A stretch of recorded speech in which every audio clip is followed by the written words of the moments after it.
दोस्तों एक आदमी ने BA MS का कोर्स किया था और कोर्स करने के बावजूद भी उनका जो काम था, उनका जो क्लिनिक था वो नहीं चल पा रहा था। होम्योपैथिक के वो डॉक्टर थे और उनके पास में जब कोई भी पेशेंट नहीं आता था तो अक्सर उनका जो पूरा दिन होता था तो वो उनके अपने ही क्लिनिक पर बैठे हुए बीत जाता था। अब जब कोई कमाई नहीं होती थी, जो इनकी आर्थिक स्थिति थी वो लगातार खराब होती जा रही थी और वक्त जैसे जैसे समय आगे बीतता जा रहा था और वैसे वैसे जो हालात है घर के वो और भी खराब होते जा रहे थे। अब जब घर में खर्चे के लिए कोई पैसे नहीं होते थे तो वो उसके बाद अपने घर के अंदर जो जरूरत की चीजें होती थी, जो सामान होता था, पत्नी के जेवर हो या फिर कोई और भी सामान हो, उसको जाते थे और बाजार में बेचकर आ जाया करते थे। ऐसे करते करते समय बीत जाता है और एक दिन वो अपनी साइकिल लेकर बाजार जाते हैं, अलग अलग लोगों से बातचीत करते हैं और कहते हैं कि मैं अपनी साइकिल बेचना चाहता हूँ तो उसकी क्या कीमत होगी। ये बात है 1 जुलाई 1976 की। उस दौर की ये बात है, तब उनकी साइकिल की कीमत 162 रुपए आंकी जाती है और नई साइकिल की कीमत थी वो 300 रुपए। आखिरकार डॉक्टर साहब अपनी साइकिल को बेच देते हैं और बेचने के बाद में जो अपने घर का जो खर्च था वो चलाने की यहाँ पर कोशिश करते थे। लेकिन डॉक्टर साहब के घर के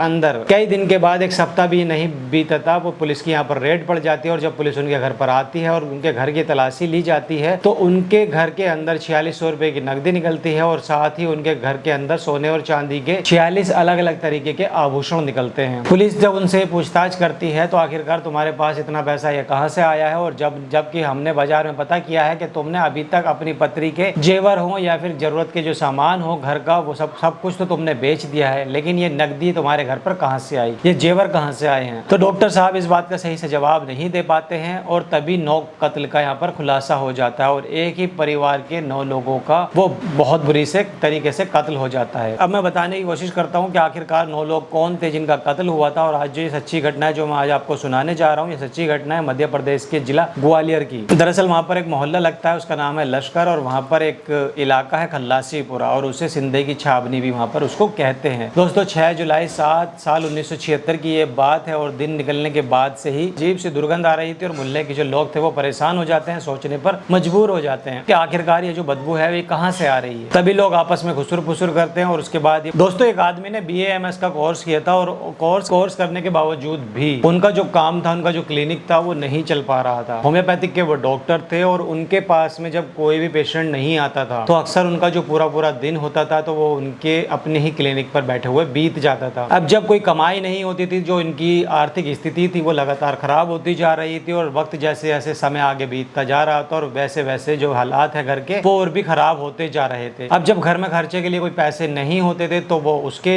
बाद अपने घर के अंदर जो जरूरत की चीजें होती थी, जो सामान होता था, पत्नी के जेवर हो या फिर कोई और भी सामान हो, उसको जाते थे और बाजार में बेचकर आ जाया करते थे। ऐसे करते करते समय बीत जाता है और एक दिन वो अपनी साइकिल लेकर बाजार जाते हैं, अलग अलग लोगों से बातचीत करते हैं और कहते हैं कि मैं अपनी साइकिल बेचना चाहता हूँ तो उसकी क्या कीमत होगी। ये बात है 1 जुलाई 1976 की। उस दौर की ये बात है, तब उनकी साइकिल की कीमत 162 रुपए आंकी जाती है और नई साइकिल की कीमत थी वो 300 रुपए। आखिरकार डॉक्टर साहब अपनी साइकिल को बेच देते हैं और बेचने के बाद में जो अपने घर का जो खर्च था वो चलाने की यहाँ पर कोशिश करते थे। लेकिन डॉक्टर साहब के घर के अंदर कई दिन के बाद, एक सप्ताह भी नहीं बीता था, वो पुलिस की यहाँ पर रेड पड़ जाती है और जब पुलिस उनके घर पर आती है और उनके घर की तलाशी ली जाती है तो उनके घर के अंदर 4600 रुपए की नकदी निकलती है और साथ ही उनके घर के अंदर सोने और चांदी के 46 अलग अलग तरीके के आभूषण निकलते हैं। पुलिस जब उनसे पूछताछ करती है तो आखिरकार तुम्हारे पास इतना पैसा ये कहाँ से आया है, और जबकि हमने बाजार में पता किया है कि तुमने अभी तक अपनी पत्नी के जेवर हो या फिर जरूरत के जो सामान हो घर का, वो सब कुछ तो तुमने बेच दिया है, लेकिन ये नकदी तुम्हारे घर पर कहाँ से आई, ये जेवर कहाँ से आए हैं। तो डॉक्टर साहब इस बात का सही से जवाब नहीं दे पाते हैं और तभी 9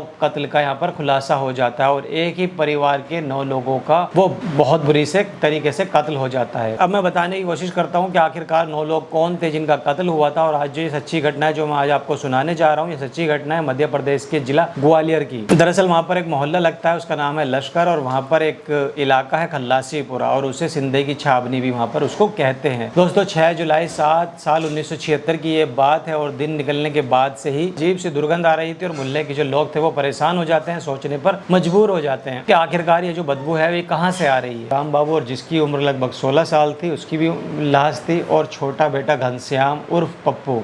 जिसकी उम्र। दोस्तों एक आदमी ने BA MS का कोर्स किया था और कोर्स करने के बावजूद भी उनका जो काम था, उनका जो क्लिनिक था वो नहीं चल पा रहा था। होम्योपैथिक के वो डॉक्टर थे और उनके पास में जब कोई भी पेशेंट नहीं आता था तो अक्सर उनका जो पूरा पूरा दिन होता था तो वो उनके अपने ही क्लिनिक पर बैठे हुए बीत जाता था। अब जब कोई कमाई नहीं होती थी, जो इनकी आर्थिक स्थिति थी वो लगातार खराब होती जा रही थी और वक्त जैसे जैसे समय आगे बीतता जा रहा था और वैसे वैसे जो हालात है घर के वो और भी खराब होते जा रहे थे। अब जब घर में खर्चे के लिए कोई पैसे नहीं होते थे तो वो उसके बाद अपने घर के अंदर जो जरूरत की चीजें होती थी, जो सामान होता था, पत्नी के जेवर हो या फिर कोई और भी सामान हो, उसको जाते थे और बाजार में बेचकर आ जाया करते थे। ऐसे करते करते समय बीत जाता है और एक दिन वो अपनी साइकिल लेकर बाजार जाते हैं, अलग अलग लोगों से बातचीत करते हैं और कहते हैं कि मैं अपनी साइकिल बेचना चाहता हूँ तो उसकी क्या कीमत होगी। ये बात है 1 जुलाई 1976 की। उस दौर की ये बात है, तब उनकी साइकिल की कीमत 162 रुपए आंकी जाती है और नई साइकिल की कीमत थी वो 300 रुपए। आखिरकार डॉक्टर साहब अपनी साइकिल को बेच देते हैं और बेचने के बाद में जो अपने घर का जो खर्च था वो चलाने की यहाँ पर कोशिश करते थे। लेकिन डॉक्टर साहब के घर के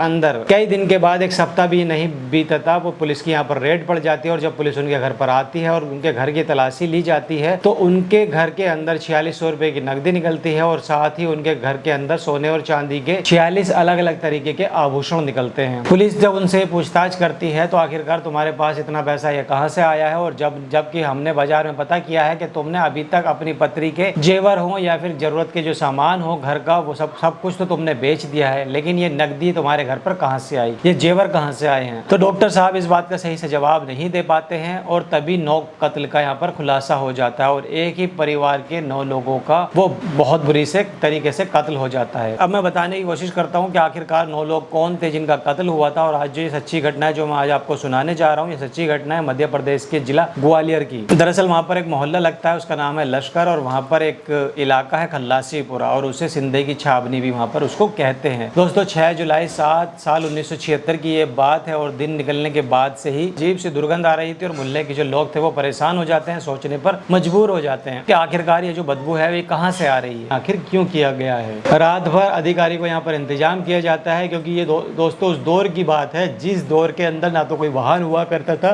उस समय लोगों के पास साइकिल भी नहीं हुआ करती थी। इस समय बाइक मिलना, स्कूटर मिलना ये भी एक बहुत बड़ी बात हो जाया करती थी। कार तो शायद पूरे शहर में किसी के भी पास में नहीं हुआ करती थी। और इसी तरीके से ये जो घटना थी, इस घटनाक्रम का खुलासा करने के लिए लगातार पुलिस कोशिश कर रही थी और ग्वालियर के मेडिकल कॉलेज के अंदर जितने भी ये लाशें थी 9 के 9 इनको कब्जे में लेकर 7 जुलाई साल 1976 की सुबह 10 बजे के आसपास मेडिकल कॉलेज में इनको पहुंचा दिया जाता है। जब पुलिस वहां पर जांच पड़ताल शुरू करती है तो पता चलता है कि दरअसल वो जो मोटरसाइकिल खरीदना चाहते थे, ये उस दौर की बात है दोस्तों जब राजदूत मिला करती थी और उस दौर में दोस्तों महज 8,000 रुपए 10,000 रुपए के आसपास की होती थी। और तभी आसपास के जो लोग होते थे जहाँ पर ये काम करते थे और उनके जो संपर्क में जो लोग होते थे उनसे ये पता चलता था आखिरकार कि ये जो 6 मार्च 1976 को जीपी फंड से इन्होंने 2400 रुपए निकाले थे और 1 मई 1976 को उसमें सरेंडर लीव्स होते हैं, जब कोई अपनी छुट्टी नहीं लेना चाहता तो गवर्नमेंट की तरफ से उनको 348 रुपए उस छुट्टी के बदले में देते। और 13 मई 1976 को उन्होंने अपनी निधि से 840 रुपए उन्होंने निकाल लिए थे। 26 जून 1976 की बात है ये। और उसके बाद उन्होंने इंडियन ओवरसीज बैंक से 3,495 रुपए अपनी सेविंग खाते से ये निकाल लिए थे। और साथ ही साथ इनके जो पिता होते हैं मूलचंद, उन्होंने बैंक ऑफ इंडिया से 800 रुपए अपने खाते से यहाँ पर इन्होंने निकाले थे। और 2 जुलाई 1976 की ये बात है, उन्हें वेतन के रूप में 271 रुपए की रकम भी मिली थी। और आखिरकार ये जो रुपए थे जो निकाले गए थे पिछले मार्च, अप्रैल, मई, जून और जुलाई तक जब ये देखा जाता है और जब ये पता चलता है कि जो रुपये हैं इनकी जो संख्या थी वो थी 8,154 रुपए के आसपास में बताई जा रही थी। तो तब ये बुलेट मोटरसाइकिल लेना चाह रहे थे, तो तब इन्हें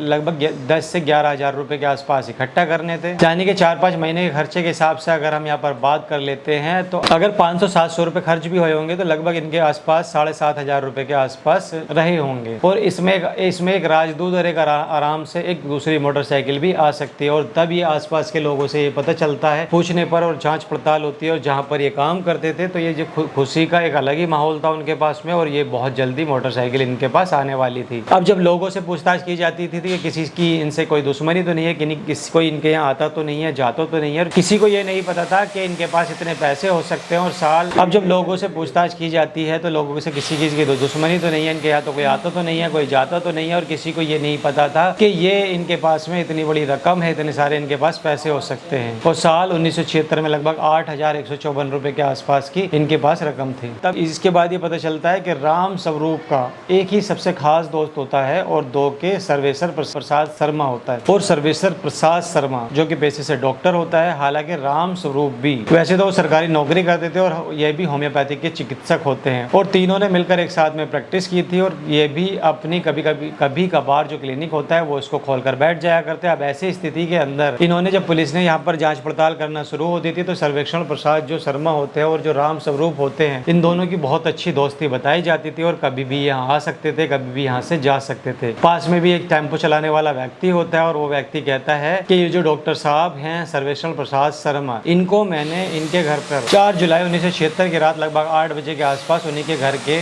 राम स्वरूप के घर के ठीक सामने जो चबूतरा सा बना होता है, उस चबूतरे पर मैंने इनको बैठे हुए देखा था। और ऐसे ही एक और व्यक्ति ने कहा था कि मैंने रात 10:30 बजे के आसपास राम स्वरूप को आखिरी बार जिंदा देखा था, और इसके बाद मैंने उनको जिंदा नहीं देखा था। अब जो पुलिस होती है, और पुलिस के लिए सबसे ज्यादा जो प्राइम सस्पेक्ट था वो था सर्वेक्षण प्रसाद शर्मा ही होता है। और जब उसकी गिरफ्तारी के लिए दबिश दी जाती है, उसको ढूंढा जाता है, तो वो गिरफ्तार भी हो जाता है, और पता ये चलता है कि उसके घर से 4,600 रुपए उसके घर से यहाँ पर नगद मिलते हैं, सोने की मोहर मिलती है, उसके घर से कलाई की घड़ी उसके यहाँ पर मिल जाती है, सोने की अंगूठी मिलती है, चांदी के जो जेवर होते हैं, जब उनकी गिनती की जाती है तो लगभग उनके घर पर लगभग 40 आभूषण होते हैं। अब जब यहाँ पर पुलिस और भी जांच पड़ताल करना शुरू कर देती है, तो पता ये चलता है कि ये जो आदमी है, जब साल 1971 के अंदर इसकी शादी होती है, तब से ही ये शादी के बाद से परेशान रहता है। इसका काम धंधा था वो चल नहीं रहा था। हालांकि इसने BAMS का कोर्स किया हुआ था, डॉक्टर था ये, और अच्छी जानकारी भी ये रखता था, लेकिन फिर भी इसके पास में जो ज्यादा पेशेंट हैं, जो मरीज हैं, वो नहीं आते नहीं थे, और इसकी वजह से इनकम हो नहीं पाती थी। और धीरे धीरे करके जो अपने घर का जो सारा सामान होता है उसको ये बेचना शुरू कर देता है। अपने घर की जो संपत्ति होती है, जो सामान होता है, उसको तक ये गिरवी रख देता है। जो घर का सामान थे, पत्नी के जो जेवर होते हैं, आगे वक्त बढ़ रहा था और इसी हिसाब से उसके घर के पास में उसके कुछ बचा नहीं था। और उसी के घर के अंदर जब उसको ये इतना पैसा मिल जाता है, ज्वेलरी उसको मिल जाती है, तो पुलिस ये जानने की कोशिश करती है कि आखिरकार तुम्हारे पास इतना पैसा कहाँ से आता है, तो उसका वो सटीक से आंसर यहाँ पर नहीं दे पाता है। अब पुलिस की जांच पड़ताल के अंदर ये सारा खुलासा होता है। जो कोर्ट के अंदर जांच पड़ताल होती है, तो उसने 4 और 5 जुलाई 1976 की रात की ये बात है। दोनों लोग ये आराम से बैठकर शराब पीते हैं, और जब ये दोनों शराब के नशे में हो जाते हैं, और उसी बीच में राम स्वरूप में खुशी खुशी ये जाहिर करता है कि वो बहुत जल्दी एक नई मोटरसाइकिल खरीदने वाला है। उसके पास कुछ पैसे का इंतजाम हो चुका है, कुछ पैसे का इंतजाम और होना है, और जैसे ही पूरे पैसे उसके पास हो जाएंगे, तभी वो नई मोटरसाइकिल खरीद कर लेकर आ जाएगा। और इसी बीच में ये अपनी साइकिल की बिक्री की बात करता है, जो कि 1 जुलाई 1976 की ये बात करता है 162 रुपए। और इसी बात पर शायद इन्हीं के बीच में कुछ कहासुनी हो जाती है, और इसने सबसे पहले उसकी पत्नी को मारा, पहले राम स्वरूप को मारा, उसके पैर में कुल्हाड़ी मारता है। वो नशे में तो था ही, वो बेहोशी जैसी हालत में ही था, लेकिन उसकी बहुत जोर से चीख निकल जाती है। लेकिन उसकी पत्नी जो आती है भागकर अपने पति के पास कि आखिर उसकी चीख क्यों निकली है, तो सबसे पहला जो वो कत्ल करता है, वो सबसे पहले उसका कत्ल करता है भगवती बाई का। और उसके बाद जब उसका बेटा निकल कर आता है, उस चीख को सुनने के बाद में आता है, तो बेटे को यहाँ पर मार दिया जाता है। उसके बाद दूसरे बेटे को मार दिया जाता है, माता और पिता को भी यहाँ पर मार देता है। उसके बाद जो 3 बेटियां होती हैं उनको भी मार देता है, और इसी तरीके से उसने एक एक करके 9 लोगों का यहाँ पर कत्ल कर देता है। अब जो पुलिस है वो इस मामले की जो चार्जशीट होती है वो अदालत के अंदर पेश कर देती है, और अदालत से जब फैसला निकल कर सामने आता है, वो आता है 31 जनवरी 1977 को। अब जो दोनों वकील होते हैं, बचाव पक्ष का और विरोधी पक्ष का, दोनों जो पक्ष के जो वकील होते हैं, दोनों के बीच में जो बातचीत होती है, दोनों एक दूसरे की बातचीत यहाँ पर रख रहे थे कि ये बता सके, तभी ये जाकर पता चलता है। कोर्ट ने इस मामले के अंदर इस जो साक्ष्य होते हैं, जो तथ्य के आधार पर जो व्यक्ति होता है सर्वेक्षण प्रसाद शर्मा को, उसे 302 के तहत सजाए मौत दी जाती है, और तब तक इस व्यक्ति को फांसी के फंदे पर लटका कर रखा जाए, और तब तक इसके प्राण निकल ना जाए। और बस इतना था, और पूरे इलाके के अंदर, पूरे प्रदेश के अंदर ये जो खबर थी ये पूरे प्रदेश में फैल जाती है, क्योंकि उस वक्त में दौर ऐसा था, उस वक्त ऐसा दौर नहीं था जैसे आज का दौर है। और उस वक्त सूचनाएं हैं वो अखबार के माध्यम से दी जाती थी, और जैसे जैसे लोगों को पता चल रहा था ग्वालियर के अंदर, और कैसे एक डॉक्टर ने अपने ही खास दोस्त के पूरे ही परिवार को मौत के घाट उतार दिया है, लोगों को यकीन नहीं हो रहा था। आखिरकार मामले की जो सुनवाई होती है वो हाई कोर्ट के अंदर होती है, और हाई कोर्ट निचली अदालत के फैसले को बरकरार रखती है, और उसके बाद जो मामला होता है वो हाई कोर्ट सुप्रीम कोर्ट जाता है, यानी कि हाई कोर्ट का जो फैसला था वो भी सुप्रीम कोर्ट सुरक्षित रखता है, उसी को बरकरार रखा जाता है। जो डॉक्टर होता है उस डॉक्टर को सजाए मौत का ही हुक्म सुना दिया जाता है। तो इसके बाद अब तक हमने ये भी जानने की कोशिश की गई है कि उसके बाद में डॉक्टर को फांसी हुई या नहीं हुई। तो उसके बाद डॉक्टर सर्वेश्वर प्रसाद शर्मा का नाम यहाँ पर शामिल नहीं था और ये भी नहीं पता चल पाता था कि उनकी जो मौत है वो कैसे हुई है, जेल के अंदर उनकी मौत हुई है, जेल के बाहर उनकी मोहर हुई है, या फिर जेल के बाहर उनकी मौत हुई है, जेल के अंदर हुई है। हालांकि जो डिटेल थी उसमें ये तो क्लियर था कि उनको फांसी नहीं दी गई है। तो दोस्तों कैसे इस कहानी को सुनाने का मकसद केवल यही था कि कैसे उस दौर में भी यही चलन चल रहा था जो आज के दौर में चल रहा है कि कैसे एक पत्नी अपने पति को मार रही है, एक दोस्त अपने दोस्त को मार देता है। तो 1976 में भी एक दोस्त ने महज इस चिड़ में आकर के मैं अपनी साइकिल 162 रुपए में बेच कर आया हूँ और मेरा ही दोस्त 8,000 रुपए की बाइक खरीदने की यहाँ पर प्लानिंग कर रहा है। तो इसी खुंदक में आने के बाद वो अपने दोस्त का और उसके पूरे परिवार का यानी कि 9 लोगों का कत्ल कर देता है। तो दोस्तों ये कहानी सुनाने का मकसद केवल यही है कि सावधान रहें, सतर्क रहें। तब तक मिलता हूँ अदर वीडियो लेकर। जय हिंद।